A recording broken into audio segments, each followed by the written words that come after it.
Iran's supreme leaders made a rare acknowledgement that thousands of people have been killed in recent protests. But he's accusing the United States and Israel of being responsible for the violence. Ayatollah Ali Khamenei has called US President Donald Trump a criminal and says he will not let his country be dragged into war.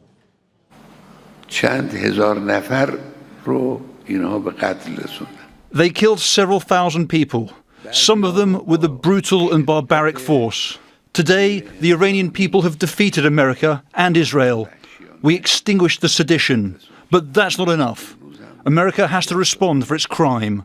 The various arms of our government must pursue this. We will not drag our country into war. We do not intend to drag the country into war, but we will not leave the domestic criminals either.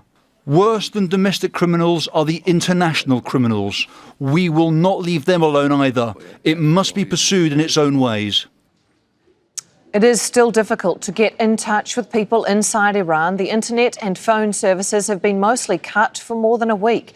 Authorities have restored access to domestic text messaging, but international calls and texts are still down.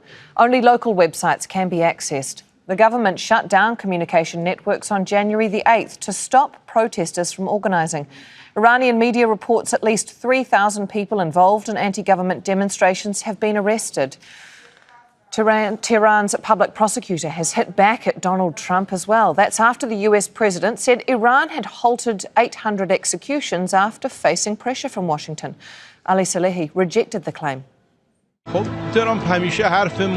Trump is always saying nonsense and meaningless stuff, and it is wrong to do so. Our response is firm and swift. We are carrying out our work, and many of the cases are being introduced to the courts. All right, for more on all this, let's bring in Al Jazeera's Ressel Serda, who's live for us in Tehran using a satellite link. And Ressel, those protesters, or the protests rather, have calmed down. We know that there were arrests, but we don't know that the trials have started. So what do we expect next?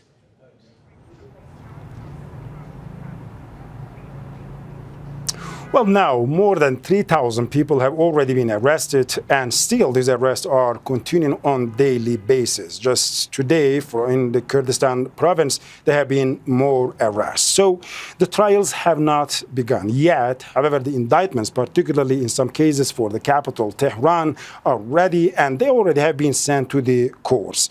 So the officials here are saying that these trials are going to be quite swift, and some cases, particularly of those that are considered as the key figures of the protest or the leaders of the protest, are going to be open to the public.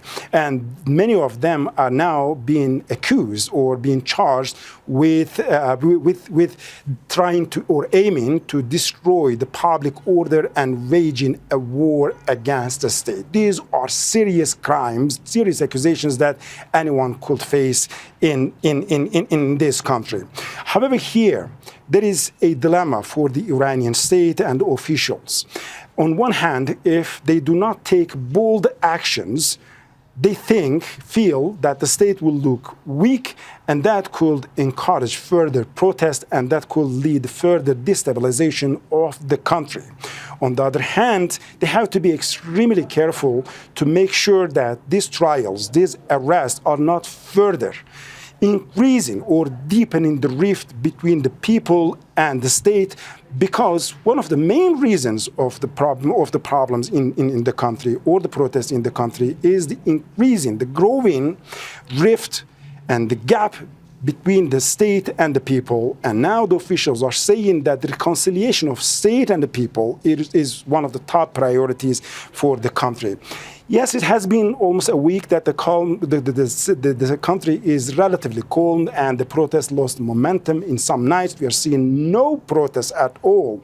However, that doesn't mean that it is over, because the main cause, the root cause of all of these problems, all of these protests that have been ongoing for decades from time to time, sometimes big and small. However, one thing that has not changed in this country, it is the economy, the living standards of the people, and the growing poverty, the economic hardships that Iranians are facing on a daily basis.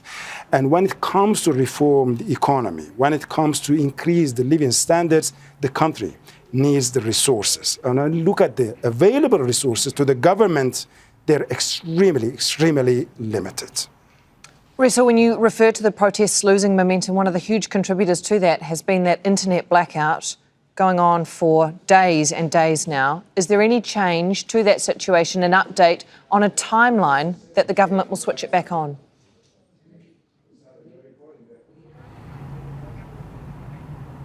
Indeed. Now, gradually, we are seeing some of the improvements. So yesterday, the SMS services were restored. And just today, now, the government has decided to open some of the internal messaging apps. So it means that Iranians now can text to each other and also can use the Iranian-made or the domestic messaging apps. However, these domestic messaging apps are available for the person-to-person communication, but you cannot make the group calls, you cannot create the groups, you cannot share the messages, pictures, or videos on these groups. And the reason for that is that these groups could serve to organize more and more protests.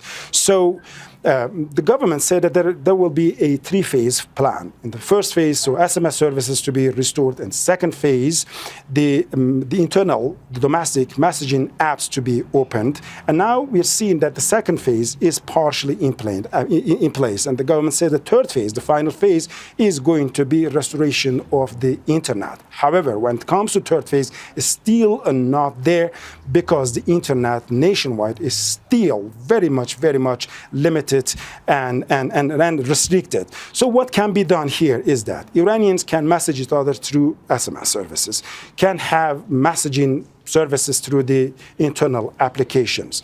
But when it comes to the international calls, international messaging systems, having access to the international websites, AIs, and other services, it is completely restricted here. So practically, there are some rooms that are available for Iranians internally to communicate, but it is still largely cut off from the rest of the world. Reza Soda, thank you very much. Joining us live from Tehran. Don't miss out, get the full picture. Subscribe to Al Jazeera for reliable news and expert insights. Like, share, stay ahead.